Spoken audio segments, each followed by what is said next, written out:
Tashqi muhit xuddi ichki muhit kabi juda muhim.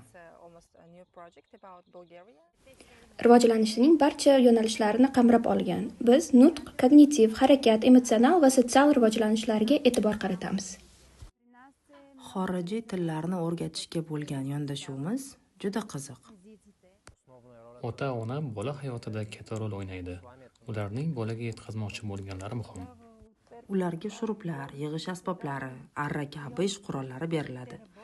Bolalar bu yerda haqiqiy ishlardan cheklanilmagan. Bu esa Montessorining o'ziga xosligi. Bu yerda ish bilan birga o'yin orqali ishlab rivojlanishadi.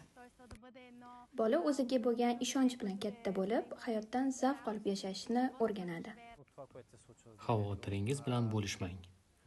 Katta va kuchli odamlarni xavotirga solgan bo'lsa, bolada men ham nimadandir xavotirda yurishim kerak degan fikr uyg'onadi.